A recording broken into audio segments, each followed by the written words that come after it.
तो संत कबीर कहते हैं, अपने आप को गुणवान बनाओ।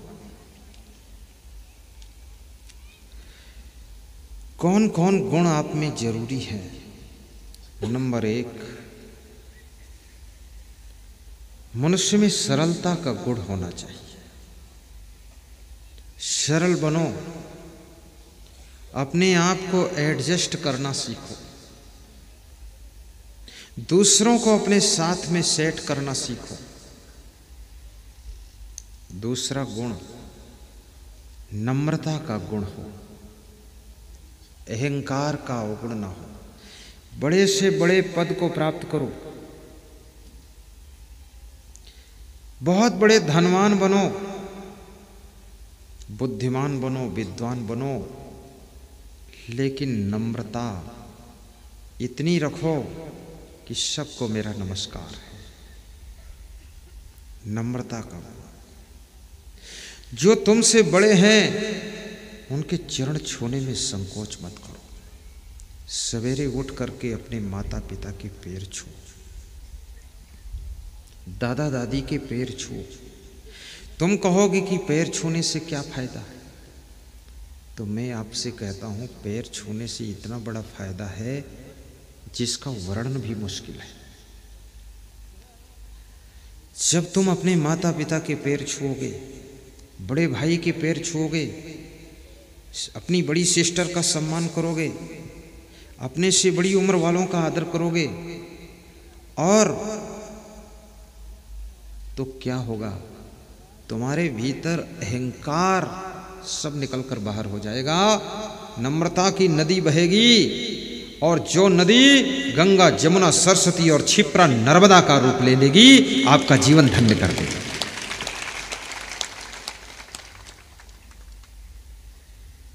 तीसरा गुण, क्षमा का गुण विकसित करो। कभी कभी बिना गलती के अपने से बड़ों से क्षमा मांग लेना, और दूसरों से गलती हो जाए तो उनको क्षमा भी कर देना। और क्षमा करने वाला बड़ा होता है, और क्षमा मांगने वाला उससे भी बड़ा होता है। क्षमा वही मांग सकता है जो अपने अहंकार को मिटा सकता है, और क्षमा वही कर सकता है जो गम खा सकता है और अपने क्रोध की ज्वाला को बुझा सकता है। अन्यथा क्षमा नहीं कर पाओगे। और क्षमा करने और क्षमा मांगने का फल कितना बड़ा होता है। महाराजा धीराज धृतराष्ट्र ने विदुर जी से पूछा है कि वे कौन से लोग हैं जिनको स्वर्ग से ऊंचे स्थान प्राप्त होता है। जितने लोग सृष्टि में मरते हैं वे सब केवल स्वर्ग तक जाते हैं। सबके नाम के आगे आज तक मैंने लिखा हुआ देखा है, स्वर्गीय स्वर्गीय स्वर्गीय। नरकी तो कोई हुआ ही नहीं, पूरा नरक खाली पड़ा है। आप लोग तो मरने के पहले यही प्रार्थना करना कि मैं तो नरक में ही जाऊं, पूरा प्लाट खाली है, आराम से रहो। मुझे तो चांस मिले तो नरक में ही आश्रम बनाऊं चल के, और तुमको भी बुलाऊं वहीं धतुरिया जैसा सत्संग करो नरक में। और बड़ी मजे की बात है, सृष्टि के सारे लोग मर मर करके स्वर्गीय हो रहे हैं, तो अब तुम विचार कर सकते स्वर्ग में कितनी भीड़ भाड़ हो चुकी हो। और ये वही लोग स्वर्ग में सब पहुंचे हैं जो लोग जब तक घर में थे तो घर में नरक बनाया, दुकान में गए वहाँ नरक बनाया, ऑफिस में गए वहाँ नरक बनाया, रिश्तेदारी में गए वहाँ भी नरक बना दिया, सत्संग में गए वहाँ भी जूता चप्पल चुराया, दूसरे का नरक बना दिया। तो ये नरक बनाने वाली आत्माएं सब स्वर्ग में पहुंची हैं, तो मुझे तो उम्मीद है कि इन्होंने स्वर्ग को भी नरक जरूर बना दिया होगा। लेकिन हम आप जैसी आत्माएं अगर नरक में भी पहुंच जाएं तो ये पक्का है 3 दिन में नरक भी स्वर्ग बन जाएगा, बनेगा स्वर्ग। क्योंकि भगवान ने ना तो कहीं स्वर्ग बनाया है ना तो कहीं नरक बनाया है। ये मनुष्य के सत्कर्मों से स्वर्ग बनता है और दुष्कर्मों से नरक बनता है। मनुष्य के सुंदर स्वभाव से स्वर्ग बनता है, मनुष्य के कड़क स्वभाव से नरक बनता है, और मनुष्य के सुंदर चरित्र से स्वर्ग बनता है, और अच्छे अच्छे गुणों से स्वर्ग बनता है। इसलिए कबीर कह रहे हैं, गुणवान बनो तो धरती पर स्वर्ग उतर जाएगा, घर स्वर्ग बन जाएगा, जिंदगी स्वर्ग बन जाएगी। मरने के बाद स्वर्गीय होने की जरूरत नहीं है, फिर तो आप जीते जी स्वर्ग में रह गए। वाह वाह वाह वाह। आज लोग खुश बहुत है कि हमारा गांव ही स्वर्ग है। वास्तव में स्वर्ग है। और ये माताएं बहनें तो ये साधारण नहीं है, ये सब देवियां हैं। अब इनको सत्संग नहीं मिलता है तो फिर किचन में जाती तो किचकिच मचाती है, और जिनको सत्संग मिल गया बड़ी शांति से काम घर में करती है। और नारी में नारायणी का रूप छिपा है, नर में नारायण का रूप छिपा हुआ है। आप तो बहुत सौभाग्यशाली हो जो कि आपको आपके पड़ोस में धतुरिया वालों ने सत्संग दिलाया है, हमारा आपका मिलन कराया है। धतुरिया वालों के लिए जोर से ताली बजा देना। वाह वाह। और मैं भी इनको धन्यवाद देता हूं कि धतुरिया वालों ने हमको भी बुलाया है। ये ना बुलाते तो आज हम कहाँ जाते, ये सोचो आप। आज का मेरा कहाँ ठिकाना होता। आपने हमको बुलाया, मेहरबानी आपकी। ओहो,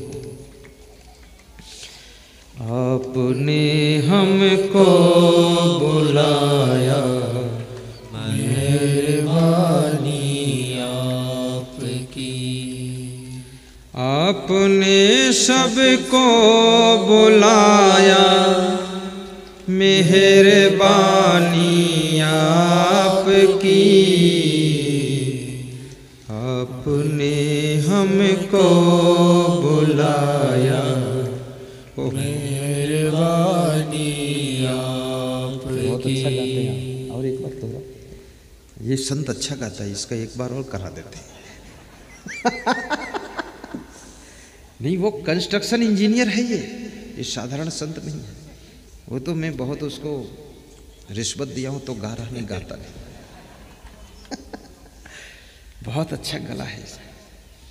आपने सबको बुलाया, मेहरबानी आपकी। मेहरबानी आपकी, अमर कहानी आपकी। आपने सत्संग कराया, मेहरबानी। जय हो। आपने सत्संग कराया, छोटी बात नहीं है।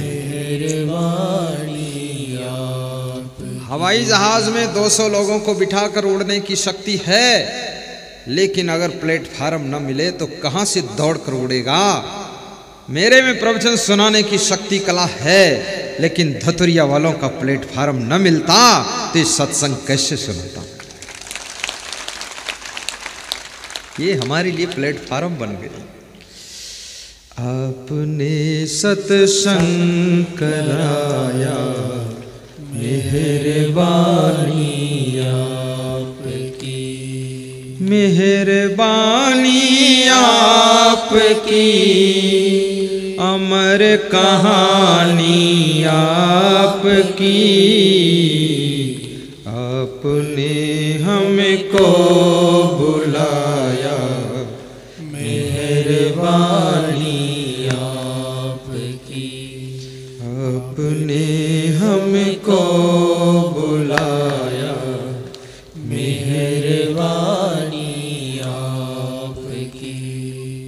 धन्य है धतुरिया के लोग, पूरा गांव, नर नारी, बच्चे बूढ़े जवान 1 महीने से रोज सोच रहे हैं कब आएगी तारीख 20, 21, 22 जनवरी। चिंतन कर रहे हैं, मेहनत कर रहे हैं। आज उनकी मेहनत रंग लाई है। उनकी थकान तब उतरती, मुझे देखकर नहीं उतरती है। उनकी थकान ये 15-20 हजार श्रोताओं का दर्शन करके उतर जाती है कि मेरी मेहनत सार्थक हो गई। हमारे गांव में 20,000 देवी देवता सत्संग सुनने आए हैं।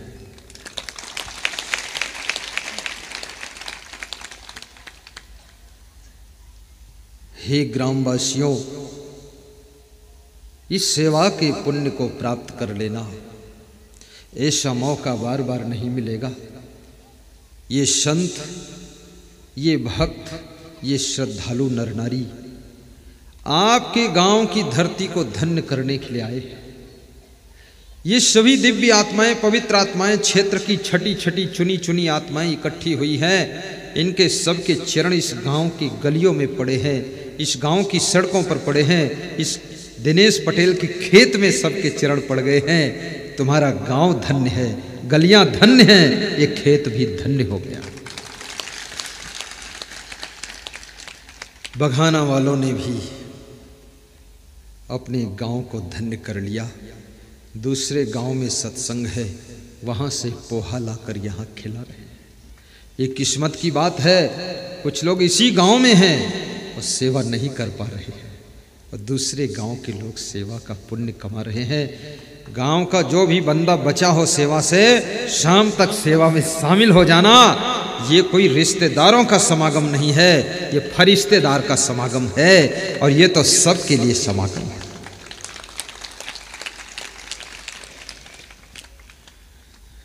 धन्यवाद है। कितने लोगों की इच्छा है कि धतुरिया में 10 साल बाद फिर आऊं, हाथ उठा देना। जिनकी इच्छा है 10 साल बाद जरूर आना। 10 साल बाद तुम भी बूढ़े हो जाओगे। कुछ लोग तो स्वर्गलोक भी चले जाएंगे। 10 साल कुछ ज़्यादा ही है, चलो 5 साल कर लो। 5 साल बाद कितने लोगों की इच्छा 5 साल बाद आना? 1 साल। कोई 5 साल में भी राजी नहीं है। तो ऐसी कितने लोगों की इच्छा है कि जिंदगी में अब कभी मत आना? है इच्छा? जिनकी इच्छा है वह हाथ ऊपर मत उठाना।